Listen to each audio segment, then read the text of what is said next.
धन्यवाद। कि अभी भारतीय जनता पार्टी के द्वारा पहली लिस्ट निकाली गई और पहली लिस्ट में आप पर फिर से विश्वास जताया गया है, तो इस पर आप क्या कहना चाहेंगे? पार्टी नेतृत्व ने फिर से मुझे पूर्व नागपुर की उम्मीदवारी घोषित की है। मैं हमारे नेता नितिन जी गडकरी और महाराष्ट्र के उप मुख्यमंत्री देवेंद्र जी फडणवीस और महाराष्ट्र भाजपा के अध्यक्ष चंद्रशेखर जी बावनकुळे इनका मनपूर्वक आभार मानता और अभिनंदन करता हूँ।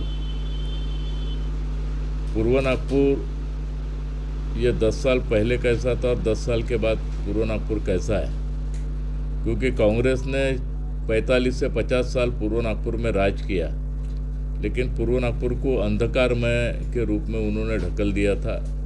कोई भी डेवलपमेंट के नाम की कोई चीज़ पूर्व नागपुर में नहीं थी। लेकिन 2009 के बाद पार्टी ने संधि दिया और उसके बाद लगातार पूर्व नागपुर का डेवलपमेंट, आज पूर्व नागपुर की पहचान पूरे नागपुर शहर में हो रही है।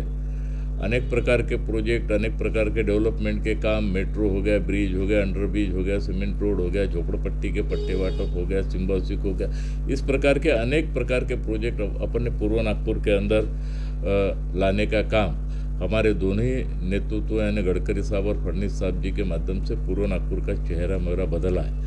और इसीलिए लगातार पूर्व नागपुर में भारतीय जनता पार्टी का झंडा गाड़ने का काम हमारे सभी कार्यकर्ताओं ने मिलकर, और जनता का आशीर्वाद भी हमारे पर है और निश्चित रूप से इस चुनाव में भी झंडा गड़ेगा। यहाँ पे ये भी देखा गया, नागपुर में एक कोविड काल आया था, कोविड का समय आया था। उस समय आपके क्षेत्र में काफी ज्यादा प्रॉब्लम थी, उस समय आपने कैसे इसको सॉल्व किया?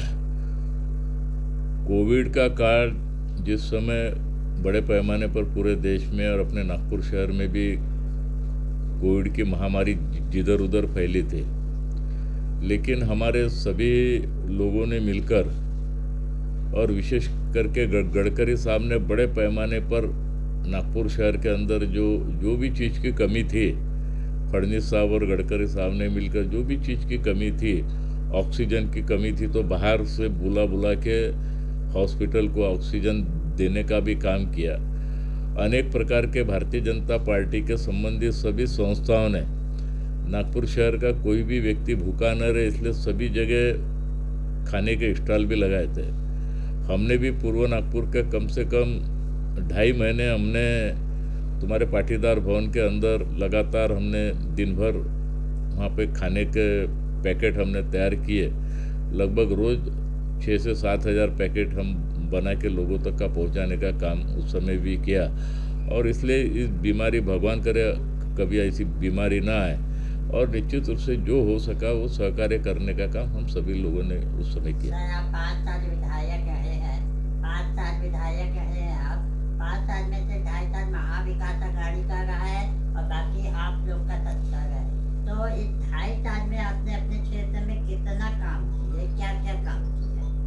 नहीं, मैं 2009 में चुन के आया, मेरे तीसरी टर्म है, यानी 15 साल मुझे हो गए।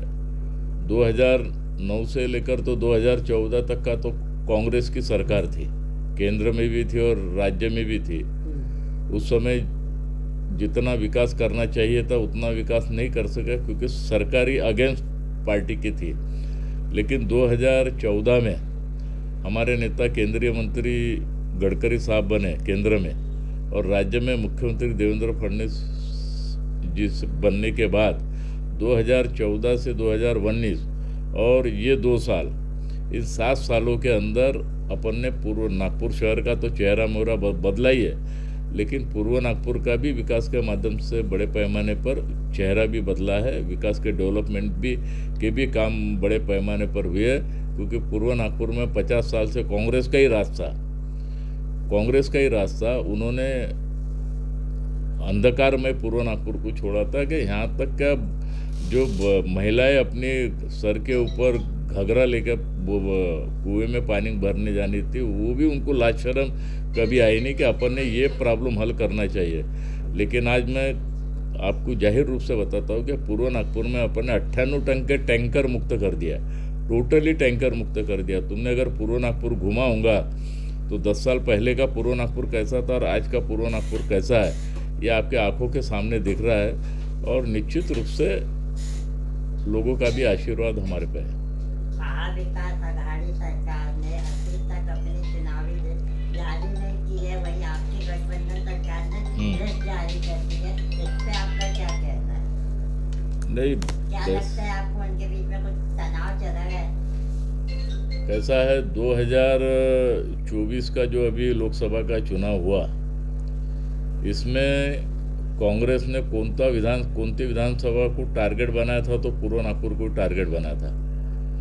क्योंकि सभी बड़े नेता जो 25-25 साल आमदार थे, मंत्री थे, केंद्र नागपुर के 20 साल खासदार थे, केंद्र में मंत्री थे, जितने भी बड़े बड़े नेता थे वो लोकसभा के चुनाव में पूर्व नागपुर में आके डटने का उन्होंने काम किया।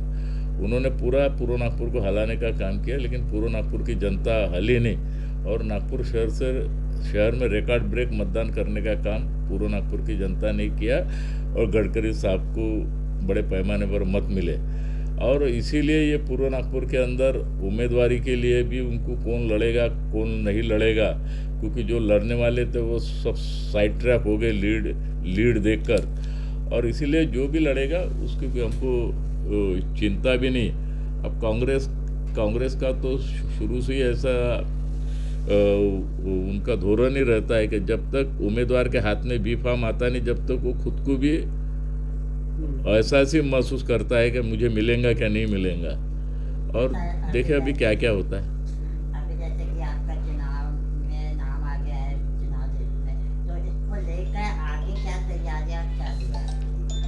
नहीं, हमारी चालू है। और क्या लगता है इस बार जो है कृष्णा कोपड़े जी कितनी लीड से जनता आपको चुनकर देने वाली? नहीं, हमारी भारतीय जनता पार्टी में तो 12 ही महीने काम चालू रहता है, अनेक प्रकार के मीटिंग शुरू रहता है, संगठन के काम चालू रहते। और पूर्व नागपुर में तो हमारा संगठन भी मजबूत है, कार्यकर्ता भी हमारे मजबूत है और कंटिन्यू हमारे यहाँ काम शुरू रहता है। और निश्चित रूप से क्योंकि लोगों को भी समझता है कि ये काम किसने किया, पूर्व नागपुर ये बदला कैसा, ये कोई अभी किसी को बताने की आवश्यकता नहीं है। और निश्चित रूप से आपको चित्र आने वाले चुनाव में दिखेगा ही कि बड़े पैमाने पर लोगों का हमको साथ है। तुम्हारी मुख्यमंत्री लाड़की बहनी योजना के भी माध्यम से बड़े पैमाने पर समर्थन भी बड़े पैमाने पर मिल रहा है और सभी रिकॉर्ड ब्रेक करके अपन चुन के आएंगे। अभी जैसे कि देखा गया है रामटेक के विधायक टेकराम सावरकर की काट दी गई, तो क्या लगता है ये बेटी का जो योजना चल रही थी उस पर बयानबाजी के लिए उनकी टिकट काट दी गई या कुछ और ही कारण है?